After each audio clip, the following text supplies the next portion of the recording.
Entrevista de Hechos AM. Esta mañana vamos a cerrar la semana hablando de una situación que nos afecta a todos y que debe interesarnos a todos. Hablamos de la seguridad pública, pero comenzamos como siempre poniendo algunos hechos en contexto. La última encuesta del Instituto de Opinión Pública de la UCA revela que para la mayoría de salvadoreños, las medidas extraordinarias de seguridad no se pueden ver como la solución al problema de violencia e inseguridad que afecta al país. El estudio denominado Los salvadoreños opinan sobre el desplazamiento interno forzado por violencia y las medidas extraordinarias fue realizado a 1.804 salvadoreños entre el 16 de noviembre y el 2 de diciembre del año 2018. El informe del YUDOP revela que el 75.1% de los salvadoreños aseguran que las medidas extraordinarias redujeron poco o nada la delincuencia en El Salvador.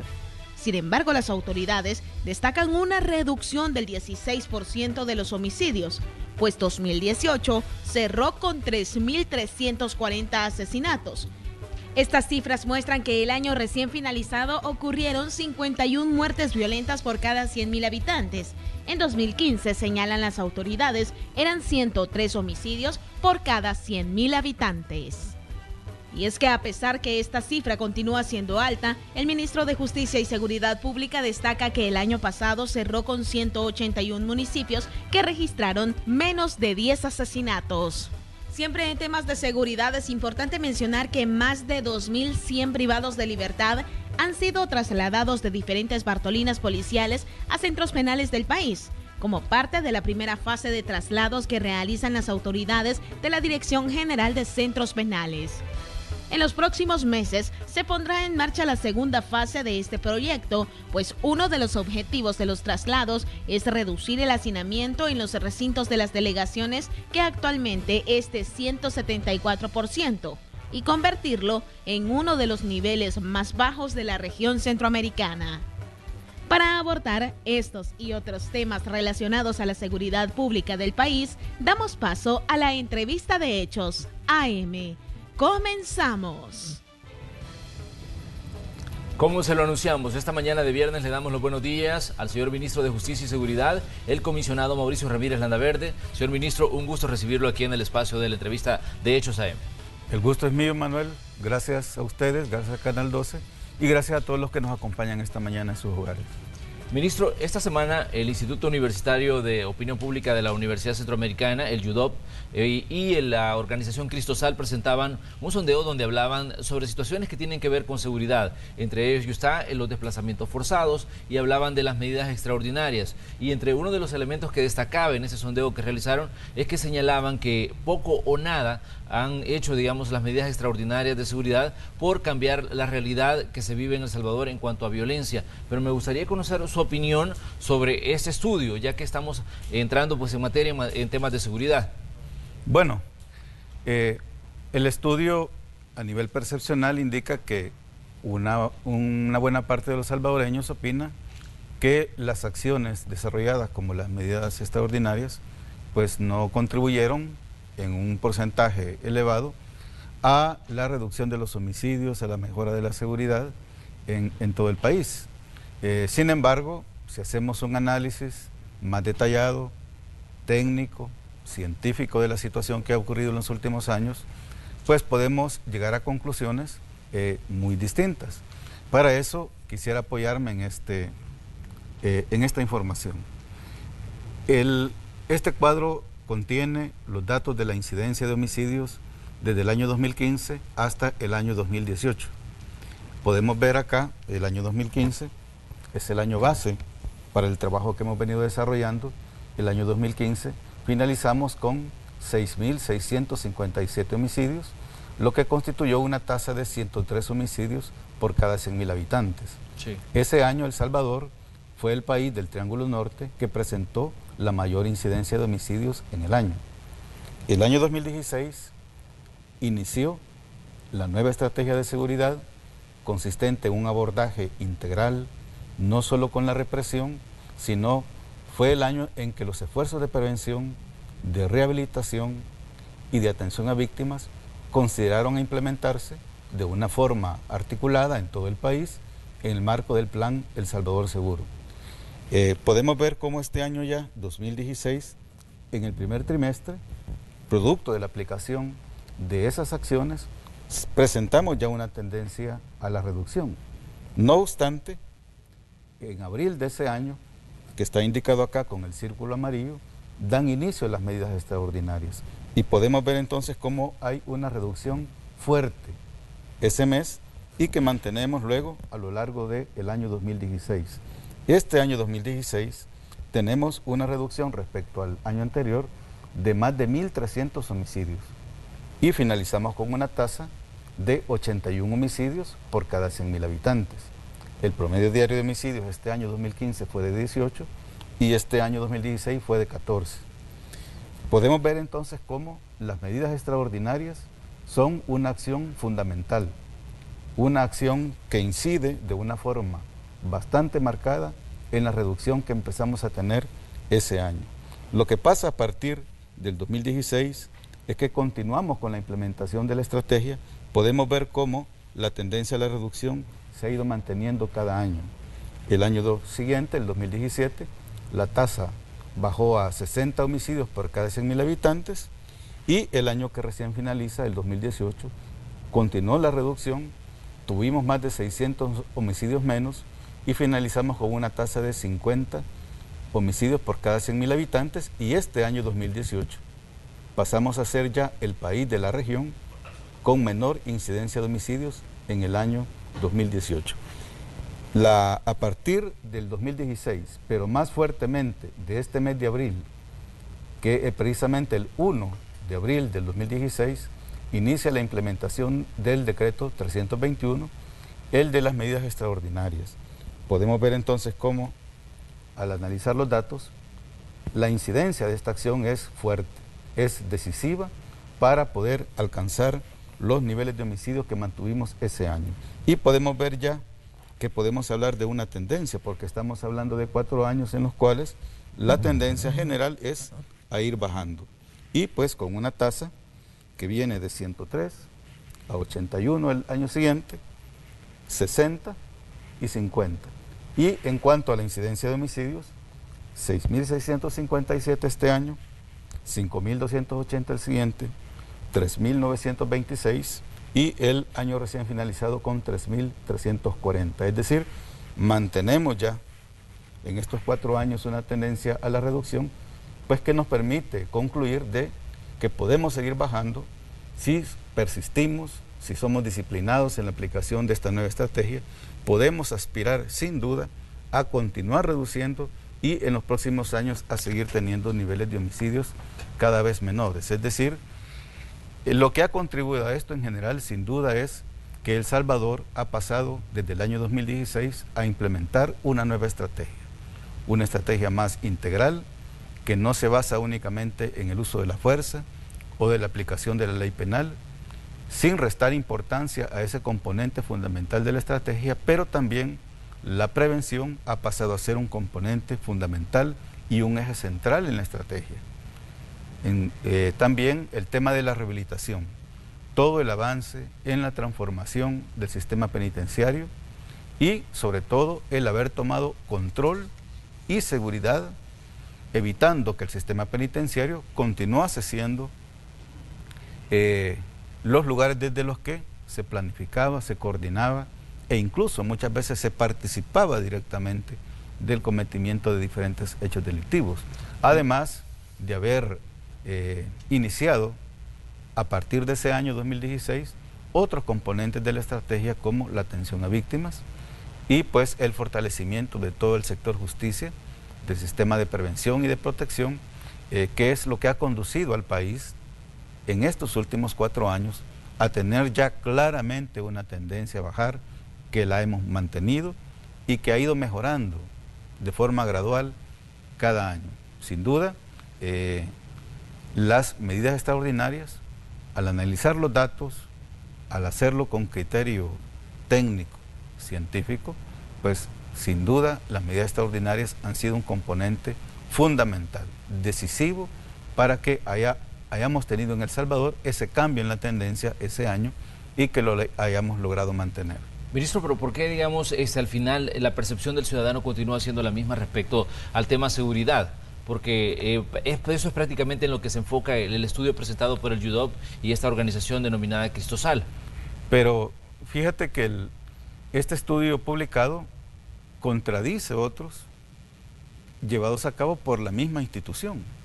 Recientemente, a finales del año 2018, también ese mismo instituto de investigación dio a conocer un estudio propio que daba resultados bastante distintos, diametralmente diferentes. Por ejemplo, en el tema de la percepción de la seguridad como principal problema.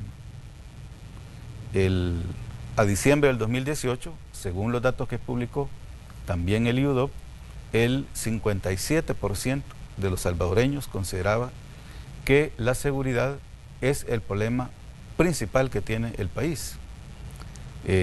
Sin embargo, tomando los datos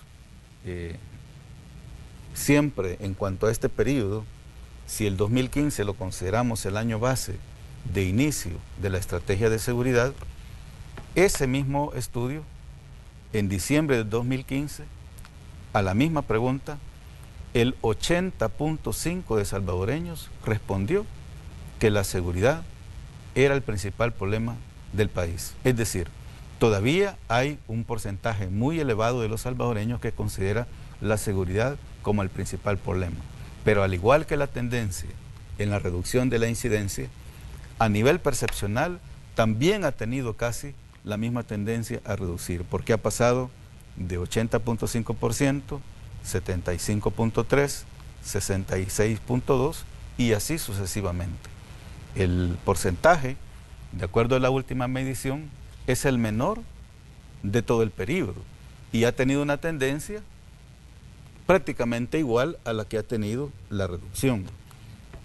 En otra pregunta que el mismo estudio formuló, a preguntarle a los salvadoreños si consideraban que la delincuencia había aumentado, se había mantenido o había reducido. En diciembre del año pasado, esta misma investigación reportó que el 44% de los salvadoreños indicaba que la delincuencia había aumentado. Pero viéndolo también como periodo, en diciembre del 2015 fue el 82.5% de la gente que respondió de esa manera. Y ha tenido también una tendencia casi igual, de 82.5, 63 y así sucesivamente hasta llegar al 44. E incluso, fuera de los datos de percepción, están los datos de incidencia, es decir, lo que es la parte objetiva, que la medimos con el índice de victimización. La misma institución reporta en el mismo periodo que a finales del año 2018 tenemos el índice de victimización menor de todo el periodo, que fue del 14%. En esa oportunidad coincide con el dato que el estudio que llevó a cabo el Consejo Nacional de Seguridad Ciudadana y Convivencia desarrolló, porque en el mismo periodo, de acuerdo a este último estudio, el índice de victimización fue del 14.1%.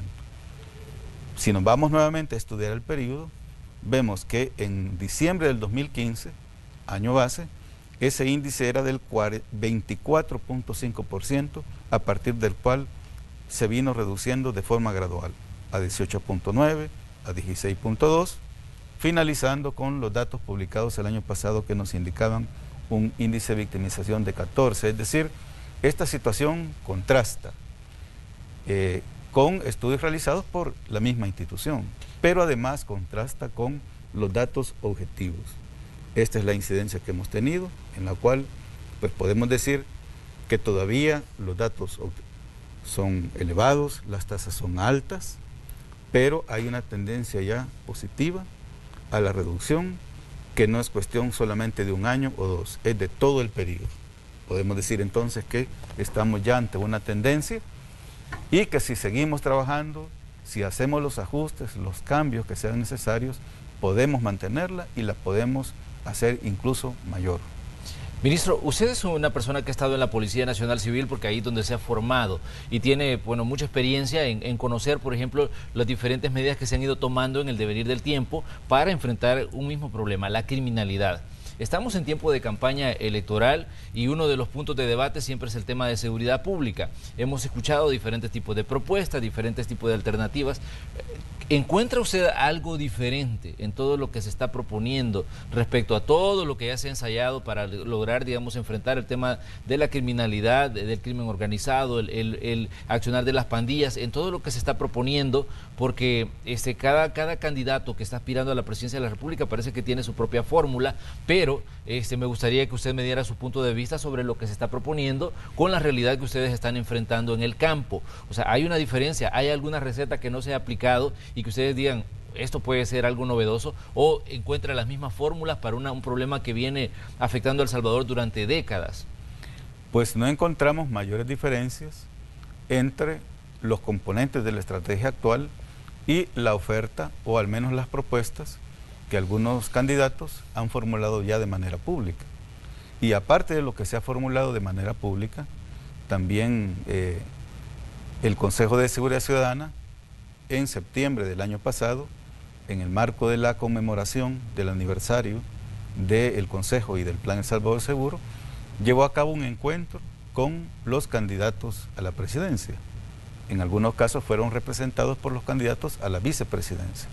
Hubo un encuentro y se compartió, se discutió por parte de ellos sus propuestas en materia de seguridad, y prácticamente todos coinciden, con algunos énfasis o algunos matices, que van a continuar con la estrategia de abordar de forma integral el tema de la violencia y la criminalidad. La apuesta por la prevención como un componente fundamental, todos hacen énfasis en eso, en la inversión social y en apoyar los programas preventivos en el territorio.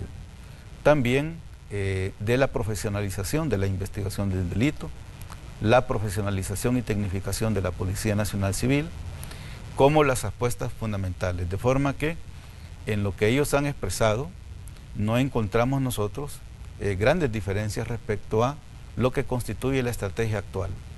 Por supuesto que la estrategia actual debe mejorarse en muchos aspectos, se deben hacer los ajustes que sean requeridos, pero en los aspectos fundamentales vemos, bueno, grandes coincidencias, e incluso entre las propuestas de cada uno de los candidatos no existen diferencias tan marcadas. Pero ¿qué puede pasar, ministro, si de pronto llega alguien, digamos, a manejar el gabinete de seguridad y quiere aplicar recetas nuevas basadas en represión? Porque obviamente si le preguntamos al ciudadano cuál considera que puede ser, digamos, la receta para disminuir la criminalidad, muchos hablan de que se debe incrementar el uso de la fuerza contra las estructuras criminales. ¿Qué puede pasar si no hay continuidad, digamos, en los planes que hasta ahora han marcado esa tendencia que usted nos señalaba a la baja? ¿Qué puede pasar si alguien viene y quiere decir, bueno, vamos a implementar nuestra propia receta y vamos a comenzar de cero con el tema de seguridad pública? Bueno, que hay programas cuyos resultados indican que deberá haber una continuidad.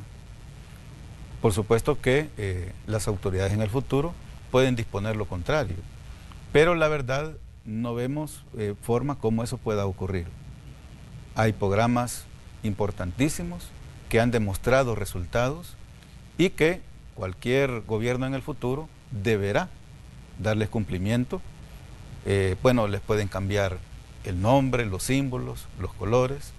Es lógico que un gobierno, cualquier autoridad en el futuro, busque pues imponerle su propio sello, su propia percepción, pero programas como el Yo Cambio, por ejemplo, Policía Comunitaria, son programas que están debidamente institucionalizados, no solamente en las instituciones a cargo de los mismos, sino en la sociedad, en las comunidades, en toda la población beneficiada de cada uno de ellos. Los programas preventivos, por ejemplo. Por citar un caso, el programa de intervención y dinamización de espacios públicos deberá continuar. Cualquier gobierno en el futuro deberá darle continuidad. Puede cambiarle nombre, puede hacerle algunos ajustes, introducir otros componentes, quitar algunos, pero la estrategia en general ha logrado aprehenderse en el territorio. Consideramos pues que todos los candidatos los representantes de todos los partidos políticos, sin duda han tenido retroalimentación de estos programas por parte de los alcaldes, por ejemplo, de cada uno de esos partidos. Y ellos son los principales testigos, los alcaldes de todos los partidos políticos, el impacto de las acciones preventivas en el territorio, independientemente de la agrupación política a la que pertenezcan, y cómo el gobierno ha logrado articularse y trabajar de forma coordinada, a pesar de las diferencias que puedan haber, pero que ese trabajo ha permitido que municipios de todo el país, gobernados por todos los partidos políticos existentes, hayan tenido una reducción tan importante, sobre todo aquellos que en el pasado estuvieron más afectados por el tema de la violencia. Este año 2018, que recién finaliza, la cantidad de municipios afectados por el tema de la violencia tuvo una drástica reducción. Los municipios en los cuales no hubo ningún homicidio en todo el año fueron 46. Se incrementó la cantidad de municipios que tuvieron 0 homicidios y la cantidad de municipios que tuvo menos de 10 homicidios en todo el año llega a 181, es decir, el 70% de todos los municipios del país tuvieron menos de 10 homicidios en el año 2018 y lo podemos considerar entonces municipios de baja incidencia. Sin duda, las alcaldes, las autoridades de cada uno de estos municipios inciden en las decisiones que los candidatos de cada uno de esos partidos toman y por ende las propuestas que están ahora exponiendo.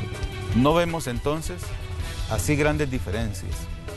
La estrategia que delinea cada uno de los candidatos hasta hoy tiene grandes coincidencias. No encontramos entonces diferencias, digamos, marcadas, lo que nos lleva pues a concluir que con los datos que hasta hoy se han hecho públicos y también con los avances en la aplicación de los programas, deberá haber una continuidad. Le van a cambiar el nombre, le van a cambiar los símbolos, van a imponer su propio sello, pero la estrategia integral de abordar la violencia y la criminalidad ha demostrado ya resultados positivos. La tendencia, como vemos, así lo indica, y no es una tendencia de un año ni de dos, es de todo el periodo. Y hasta hoy en general, con una tendencia que se continúa a la reducción. Muy bien, vamos a hacer una pequeña pausa comercial. Les invitamos a ustedes a que continúen con nosotros porque al regresar vamos a hablar con el ministro sobre los ataques a elementos de la Policía Nacional Civil y otros elementos que abordaba el tema, digamos, o el estudio presentado por el IDUCA y Cristosal, los desplazamientos forzados. También hay una situación preocupante, las desapariciones de personas que ocurren, digamos, a diario en El Salvador. Vamos a regresar con esto, así que continúe con nosotros. Somos la entrevista de Hechos AM.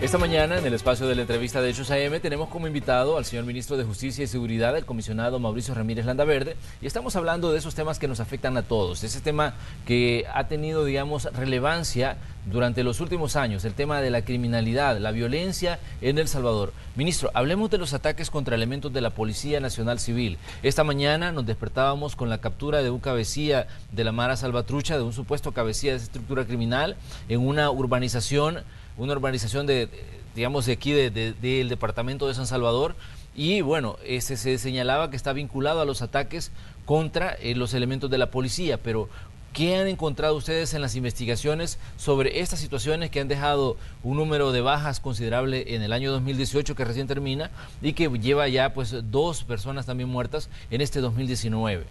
Bueno, continúa la institución policial y también las demás instituciones del sector de justicia y seguridad bajo esta amenaza. No la hemos logrado eliminar, aunque ha habido avances importantes. Cada año ha venido reduciéndose. El 2018 también se redujo bastante, pero continúan los hechos y tienden a incrementarse cada vez que tenemos una coyuntura como la actual, es decir, próximos a un evento electoral. Igual situación tuvimos previo a las elecciones de marzo del año 2018. ¿Por qué se dan estas situaciones? Se continúan dando ya que muchos grupos criminales todavía consideran que con el uso de la violencia, con el incremento de los homicidios, uno de los periodos de incremento, vamos a ver ese común denominador. Son previas a un evento electoral y de acuerdo a la investigación, al trabajo de inteligencia, a los resultados de los diferentes casos, algunos incluso ya condenados, podemos llegar a esa conclusión. Las principales, digamos, expectativas de la criminalidad por el momento son, por una parte, volver a gozar de beneficios carcelarios que les permitan, como en el pasado, aún estando en la cárcel, seguir dirigiendo y seguir coordinando la actividad criminal. Y en segundo lugar, que se reduzca la persecución, el trabajo de las autoridades, que se baje el nivel de combate que la Policía Nacional Civil y la Fuerza Armada están desarrollando en todo el territorio nacional. Estas son las dos situaciones sobre las que la criminalidad ha buscado durante todos estos años incidir y ven ante el próximo evento electoral y que asumirán el próximo año nuevas autoridades, pues una nueva oportunidad de ver si hoy pueden lograrlo, y una de las formas de lograr eso, la principal, sigue siendo el uso de la violencia, aunque tienen otras. Por ejemplo, el desarrollar campañas a nivel nacional e incluso también internacional, exponiéndose como víctimas de la acción represiva del Estado e impulsando campañas de protesta o movilizaciones, buscando pues bajo el argumento de ser víctimas del acoso o de una situación carcelaria muy dura, buscar pues que también haya una presión social sobre el país para que se retroceda o que se eliminen algunas de las medidas ya impuestas. Y también pues buscando incidir en los aspirantes a la presidencia de la República, en las decisiones que puedan tomar, dándole o pretendiendo darle al tema de la criminalidad una cara de sociedad civil, una cara humanitaria, presentando supuestas personas con reconocimiento o credibilidad con esa finalidad. Debemos entonces estar alertas porque nuevamente, al igual que en procesos electorales anteriores, la criminalidad actualmente está trabajando por ello. Y tenemos suficiente información que nos indica que estamos ante ese peligro. Tenemos que estar entonces alertas. Y pues un llamado a los señores candidatos y también a sus equipos para que prevengamos esa situación. Sin duda, la criminalidad va a buscar incidir en que en sus planteamientos, en sus programas de gobierno, sea incluido este tipo de acciones. Pero ¿han detectado, ministro, algún tipo de acercamiento entre miembros de, digamos, de los partidos políticos y estructuras criminales? Porque yo me acuerdo que en la elección anterior, en la del 4 de marzo, usted hizo claras advertencias y les decía a la gente de los partidos que tuvieran mucho cuidado en el sentido de tener algún tipo de acercamiento en el ejercicio de la campaña con estructuras criminales. Ustedes en esta, digamos, elección presidencial, en este proceso que estamos viviendo rumbo al 3 de febrero, ¿han detectado que miembros de los partidos hayan tenido algún tipo de acercamiento con estructuras criminales? Efectivamente las han tenido. Y para ello basta revisar nuestra historia reciente y pues saber que hay funcionarios, autoridades públicas procesados y algunos ya condenados por haber en periodos de campaña y con el objeto de verse favorecidos o con el apoyo también de grupos criminales, pues llegaron a ciertos entendimientos, pactos o acuerdos con ellos. Y por esa razón, pues tenemos ya autoridades procesadas y en un caso ya condenadas por ello. El primer caso que tuvimos fue el del alcalde entonces del municipio de Apopa, una investigación que llevó 2 años, pero que al final logró demostrar que para una elección este señor, Elías Hernández, pactó, llegó a acuerdos, a entendimientos con estos grupos criminales y que al final lo que provocó es que hubiese en ese municipio, lamentablemente, pues una autoridad, digamos, formal, electa, pero que detrás de las decisiones, detrás de las acciones impulsadas por esa institución tan importante en la vida del país, había pues el interés de un grupo criminal. Y podemos decirlo esto con claridad, puesto que es un caso que ya conocen todos los salvadoreños y que fue ya a nivel judicial, llegó hasta la condena de las personas que participaron en ello. En la elección anterior, la expectativa principal de los grupos criminales era el tema carcelario. Si nos recordamos, en ese periodo estábamos en la discusión del paso de las medidas extraordinarias a medidas de carácter permanentes. Y se impulsó en esa coyuntura pues un proyecto de reforma a la ley penitenciaria con esa finalidad. Si algún partido o algún candidato a cualquier cargo de elección popular en ese entonces se comprometió con esta gente a buscar favorecerlos en ese sentido, pues no les cumplió, porque al final, como todos sabemos, se aprobaron esos proyectos de reforma a la ley penitenciaria que impulsó el gobierno. De forma que, de acuerdo a la información con que contamos, hay pretensiones en ese sentido. Por lo tanto, es importante reiterar, y nosotros pues reconocemos el hecho que el país, todos los sectores del país, nos hemos ido uniendo cada vez más en blindar la institucionalidad en ese sentido. Es decir, ya en el pasado se buscaron formas aparentemente más cortas, más fáciles de salir al tema de la violencia, pero las consecuencias ya las conocemos todos. Hoy, desde el inicio de la gestión del presidente Salvador Sánchez Serén, fue claro él en el sentido de decir, vamos a enfrentar el tema de la violencia con la ley en la mano, vamos a preservar la institucionalidad, no vamos a permitir que el crimen organizado influya o tenga algún nivel de incidencia en las decisiones que le corresponden a las instituciones del Estado. Y así hemos trabajado y estamos ya a más de 4 años y medio bajo esa estrategia que ha costado mucho, que ha sido un gran sacrificio, pero que los resultados se han ido teniendo. De forma que sí es posible no incurrir en soluciones fáciles o tomar atajos, sino aplicar una estrategia y ser consistente en ello, los resultados se van a dar. Esto nos indica que si vemos hacia el futuro, podemos decir que con claridad podemos seguir bajando, podemos seguir reduciendo y resolviendo los problemas de seguridad en el futuro si somos persistentes, si nos aplicamos y somos disciplinados todos en la implementación de acciones de seguridad. En el futuro las autoridades le van a poner el nombre a los planes que ellos decidan, van a hacer los cambios, los énfasis, van a descartar algunas cosas como corresponde.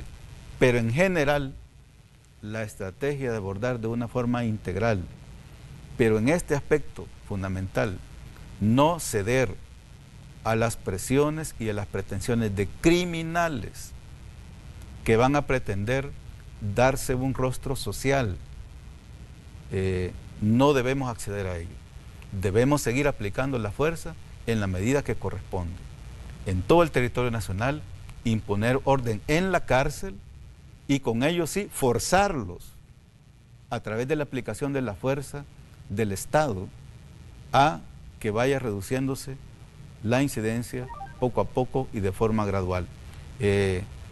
Tal como lo hemos logrado ya en el sistema carcelario. La población de pandillas en las cárceles va a la baja, porque hay miles ya que se están saliendo, que se están desvinculando. Eso, por supuesto, el tema de la rehabilitación tiene un componente fundamental, pero ¿cuál ha sido otro tema fundamental, imponer la ley y el orden, forzarlos a ello.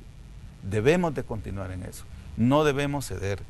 Entonces, este es un llamado también para que nos mantengamos unidos. Las diferencias que podemos tener en seguridad y en otros temas de país, pues son claras. Pero hay situaciones que nos deben unir. Y algo que nos debe unir a todos los salvadoreños es el mantener la institucionalidad, de llevar adelante la lucha por la reducción de la violencia y la criminalidad, pero manteniendo la institucionalidad del país, no permitiendo que El Salvador esté bajo la influencia de las decisiones o los intereses de grupos criminales. Mantener la institucionalidad. Ministro, hay un tema preocupante también y que era señalado en diversos momentos. Por ejemplo, el IDUCA señalaba que es preocupante el tema de las desapariciones en El Salvador. Y ellos decían que encontraban algunas inconsistencias en los datos que se manejan desde seguridad pública, porque decían hasta ahora no hay un registro claro de la situación de las desapariciones en El Salvador. ¿Cómo ven ustedes esta situación? Porque mucha gente dice, sí puede haber una reducción en el número de homicidios, pero a la vez hay un incremento en el número de personas desaparecidas. Bueno, hay un registro que llevan a cabo diferentes instituciones de personas desaparecidas, pero hay que ser claro en el sentido de que estas personas desaparecidas o reportadas como tales no han sido víctimas de un hecho delictivo en particular. De acuerdo a los datos históricos que la Policía Nacional Civil ha llevado, en aproximadamente un 10% de las personas que se reportan como desaparecidas han sido víctimas de un hecho delictivo en particular, incluyendo también algunas personas que son reportadas como desaparecidas, cuyos cadáveres se encuentran más adelante en la búsqueda. Pero aquellas que son víctimas de homicidio o de otro delito, como pueden ser privación de libertad, lesiones o incluso situaciones de tránsito, que hemos tenido bastantes, es aproximadamente en un 10%. ¿Cuál es la situación que incide en este caso? Las personas desaparecidas, al igual que otras situaciones como las migraciones, es un problema multicausal. En el tema de la movilidad interna, por ejemplo, siempre hay un porcentaje atribuible a la situación de violencia e inseguridad, pero de acuerdo al estudio de caracterización que llevamos a cabo y que publicamos el año 2017, que se finalizó con el apoyo de instituciones como ACNUR, la intervención de instituciones académicas como Flaxo, entre otras, nos indicaba que a esa fecha, de todos los casos que se presentaron, el 5% era atribuible a situaciones de violencia o amenaza, y que la razón fundamental continuaban siendo las de índole económico en un 57%. En el tema de las desapariciones es una situación parecida. Las causas de índole familiar son las principales y también situaciones de diferente naturaleza. Por ejemplo, hay muchas personas desaparecidas que son reportadas por sus familiares como tales, pero que en la primera búsqueda ocurre que las personas han sido detenidas, por ejemplo. Han habido muchos casos de ello. O también en la búsqueda, pues las encontramos en un centro hospitalario, que han sido víctimas de accidentes de tránsito o de otra situación, incluso no delictual. También situaciones diversas. Tenemos ausencias temporales o que por espacio de algunas horas pierden comunicación con sus familiares y estos, pues alarmados, preocupados, van a una institución y lo denuncian. Sin embargo, posteriormente se establece qué fue lo que ocurrió o se da con el paradero de la persona, pero esa situación ya no es reportada por los familiares, que en primera instancia lo reportaron como desaparecido, pero que no le dan continuidad al caso. O algunos que la Policía Nacional Civil, en la búsqueda, pues logra establecer que lo que ocurría era una situación totalmente diferente. Por ejemplo, en el caso de mujeres jóvenes, la mayor incidencia la tenemos a nivel familiar. Personas que deciden dejar sus hogares por vivir una situación de violencia, por ejemplo, o que deciden hacer vida en común con otra persona, muchas veces sin el consentimiento de sus padres o demás familiares, y pues es otro aviso más de personas desaparecidas. Y tenemos pues también muchos casos de personas que por otro tipo de razones se ausentó de sus casas o perdió comunicación con su familia de forma temporal. Es decir, todo el reporte de personas desaparecidas no implica que ellas hayan sido víctimas de un hecho delictivo, cualquiera que se trate.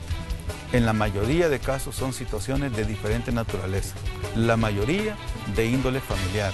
Debemos decirlo, que es un trabajo que hay que hacer de establecer un mejor registro, pero por hoy sigue siendo una realidad que ante la situación que experimentan muchas familias, ante una ausencia o una pérdida de comunicación con sus familiares, van a una institución y dan el aviso correspondiente. Pero en la búsqueda o con información que se obtiene de forma posterior, se constata pues que la situación fue completamente distinta, pero la cual ya no es informada, ya no es actualizada en todos los casos.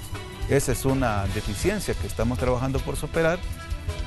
Hay que aclarar también que la Policía Nacional Civil cuenta ya con un sistema de información que permite ir depurando cada uno de los casos, pero todavía incide mucho el hecho que las personas que en primera instancia dan aviso del desaparecimiento de una persona, posteriormente pues ya no reportan que ya dieron con el paradero de ella o que han logrado establecer que fue una situación diferente a la que se reportó en un inicio.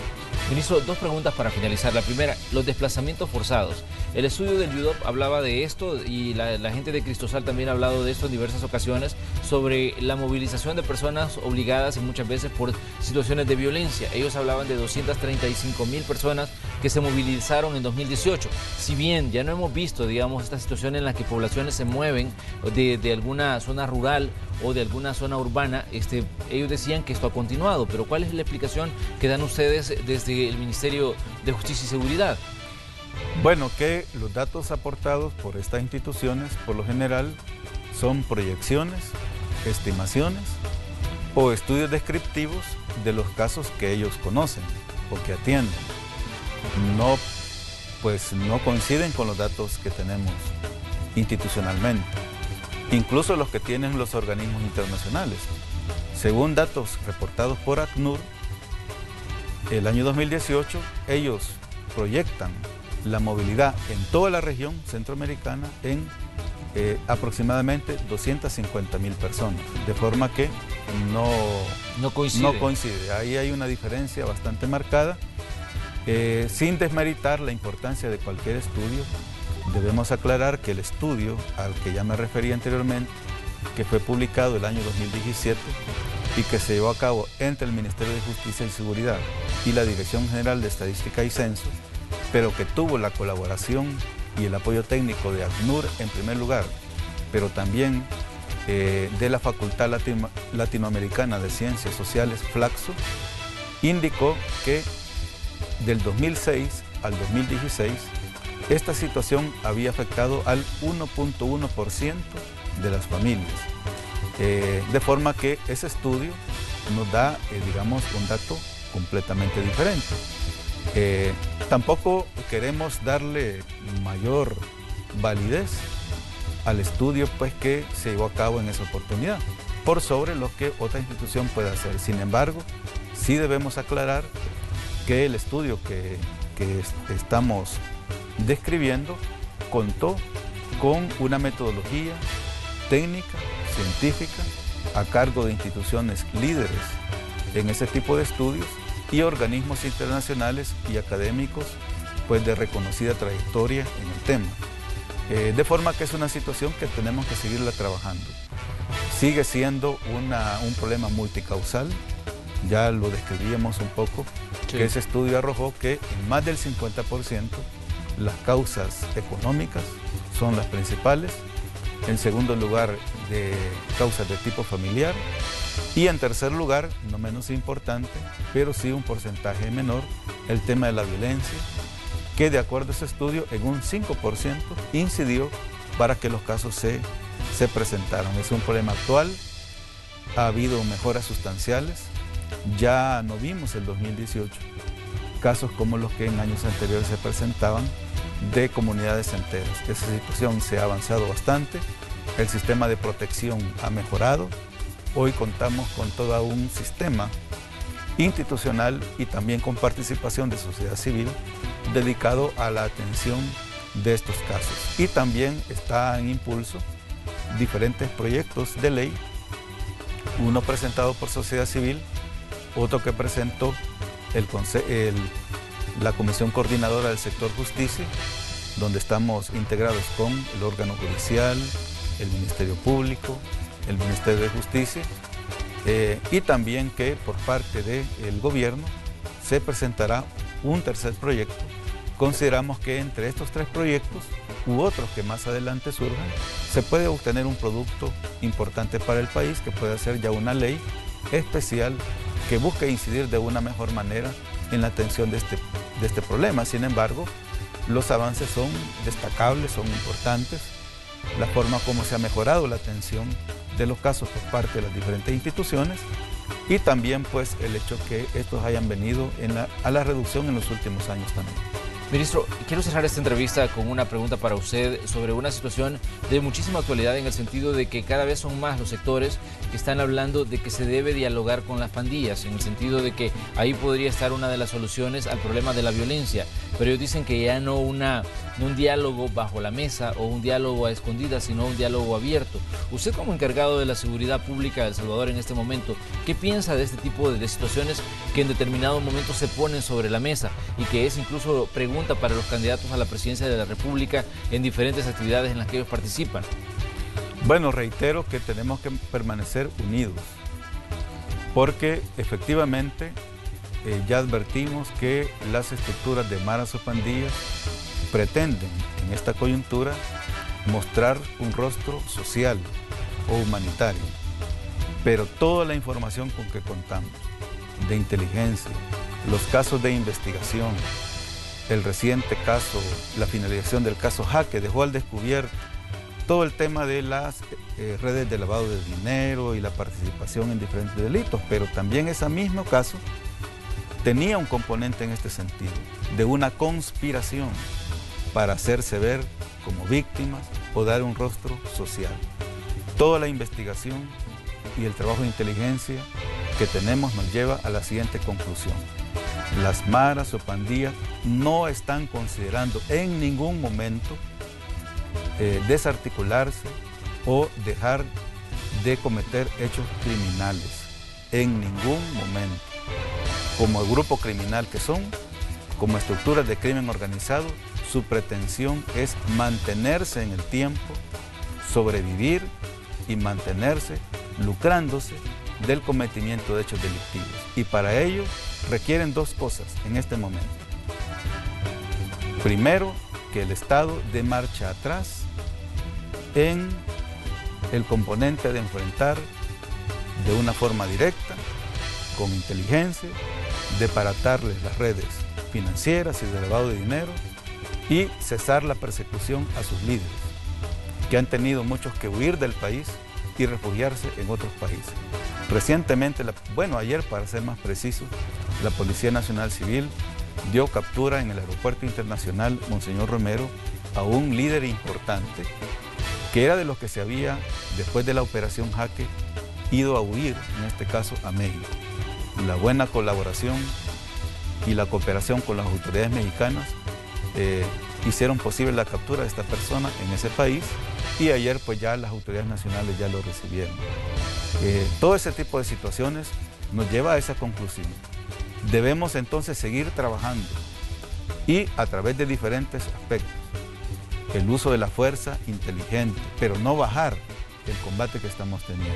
Continuar con la parte preventiva, que está salvando a muchos adolescentes y jóvenes de incurrir en ese tipo de conductas o relacionarse con ese tipo de grupos.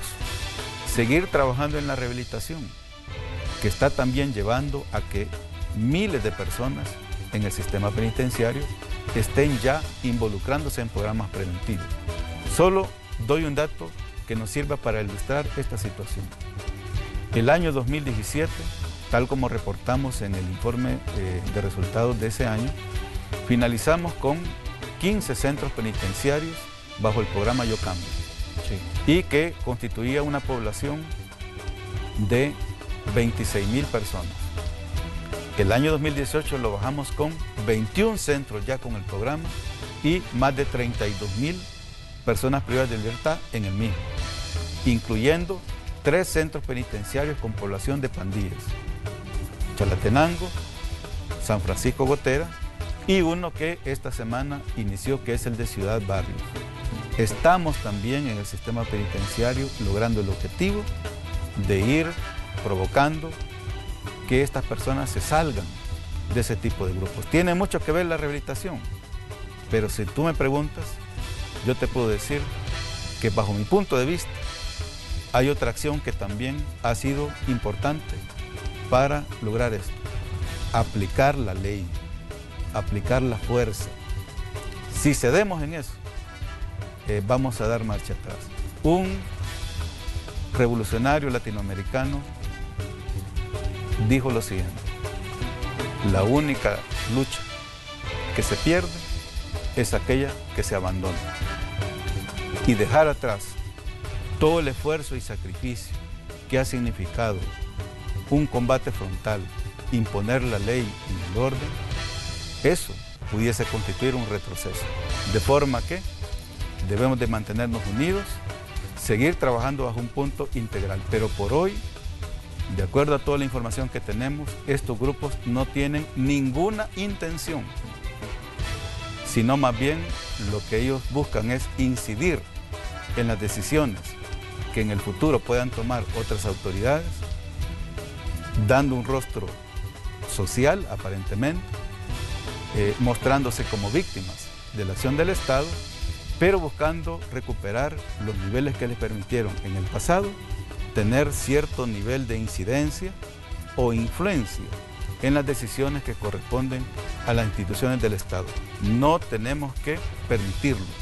Hay que trabajar, por supuesto, desde el punto de vista de la prevención, dar oportunidades, y todos aquellos que pertenezcan a estos grupos, darles oportunidades para que puedan reinsertarse. Por esa razón, reitero, a más de 2 años de haber presentado ya a la Asamblea Legislativa el proyecto de ley de prevención, reinserción y retiro de maras o pandillas, porque ese tipo de estrategias sí nos pueden conducir a lo que estamos buscando. Ese tipo de acciones sí nos pueden llevar a ese tipo de situaciones, pero no ceder y a cambio de reducir la violencia, pues ceder en algunas cosas, como puede ser regresarle los privilegios penitenciarios o bajar la guardia y pues cesar o reducir el combate que se está produciendo. Eso no tenemos que permitirlo. Tampoco estamos hablando de una estrategia que se base en ello. Está claro que la estrategia del país ha sido un abordaje integral: la prevención, la rehabilitación, la atención a víctimas han sido sellos de los programas que se han impulsado hasta hoy, y todo eso nos ha ido conduciendo a esto. Esto nos permite concluir: si somos persistentes, si continuamos con los cambios que en el futuro le puedan hacer, eso es lógico, es natural, pero ante todo mantener una estrategia integral y sobre todo no caer en ese tipo de soluciones aparentemente fáciles o cortas, pero que representan una amenaza mayor para el futuro del país. Muy bien, ministro, le queremos agradecer que nos haya venido a acompañar esta mañana para cerrar la semana aquí en el espacio de la entrevista. Gracias por estar aquí.